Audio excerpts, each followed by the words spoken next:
On our Musically Speaking, I earlier on had a sit down with Canadian-based South Sudanese hip-hop artist. Let's check it out.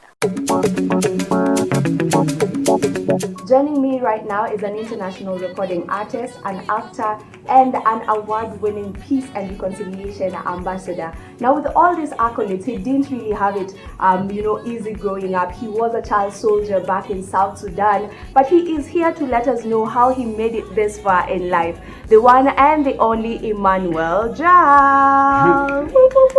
Thank you for bringing me in your show. Really. Welcome to the show. I'm amazed to be here.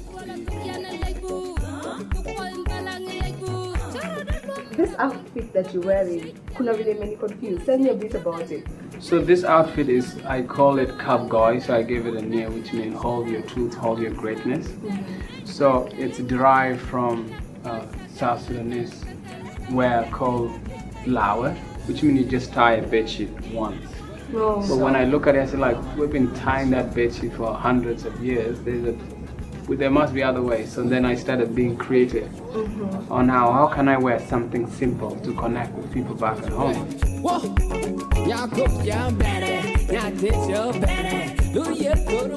You grew up as a child soldier. Yeah, so my country was torn by war, and there were thousands of South Sudanese young boys in the 80s that end up becoming child soldiers. And so that's how my life started. And then I ended up being rescued by a British aid worker called Emmanuel Jal, and she smuggled me to Kenya, and that's where my life started.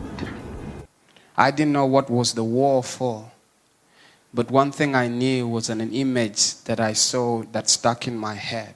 So how did you stumble upon hip-hop? In the 90s, when I used to hear hip-hop, I used to think they're Kenyan, so I used to think Tupac.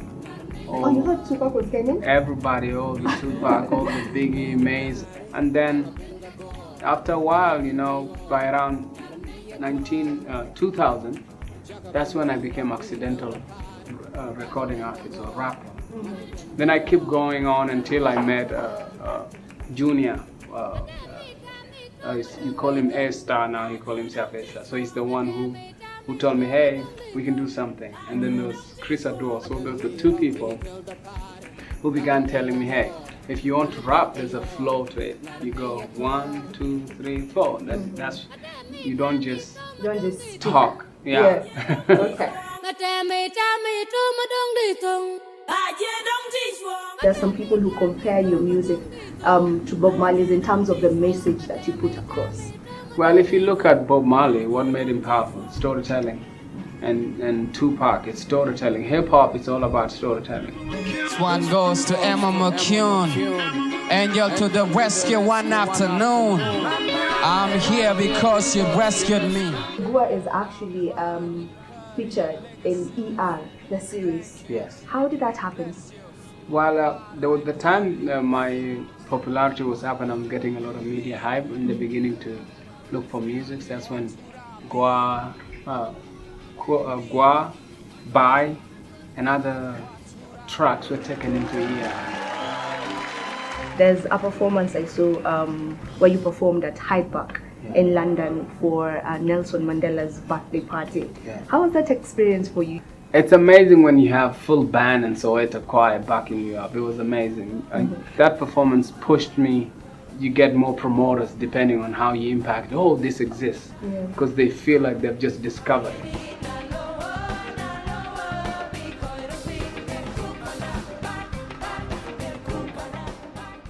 Now that you discovered your musical side while you were still in Kenya, have you worked with any Kenyan artists? I worked with Giuliani. Now, my albums are produced in Kenya, so most of them, I would say 70% of it. Yeah. So Chris Ador and Jesse Bukundu are the people that I like working with. Let's talk about your new release. That is Hey Mama. So Hey Mama is the futuristic of.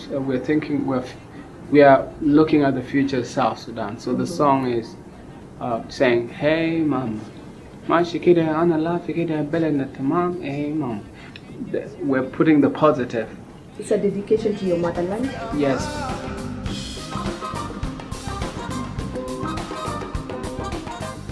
The upcoming album, Shanga, Shanga, right? Yeah. What's the meaning of Shanga? And just give me an insight of what people should expect from the album. So Shanga, which means I Oh, have Shanga. been. So it's supposed to be like, it's the title song of the album is called Shanga, which means I have, which means Shanga for Sokot, which means I've been blessed. It's more about a positive vibe. You're the founder of a foundation, a charity foundation that helps children back in South Sudan, and I believe in Kenya as well. Yeah. Tell me about it. So Go Africa was actually founded here.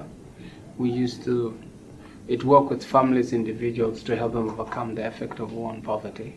So basically we find scholarship, put people in school, or when somebody want to put somebody or sponsor a child and put it in the school, that's what all this is all about. So we partner with different people. So for me, I had to choose, okay, do I want to relax on this pay? But at one point I said no. So I just disconnected from everything and I say, how did I used to survive in the bush? So the skills I used when I was a child soldier was the same method for survivals that I applied. Then I decided to do coaching. So my coaching generated more returns.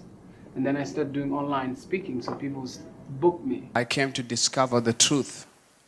What was actually killing us wasn't the Muslim, it wasn't the Arabs. It was somebody sitting somewhere manipulating the system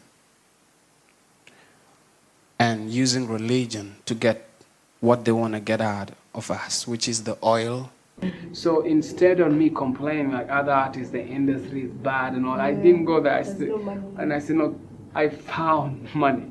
In fact, in my career, during the COVID time, has become one of the most successful time. Amazing, amazing. I see it worked for you very well. It was a blessing in disguise for you.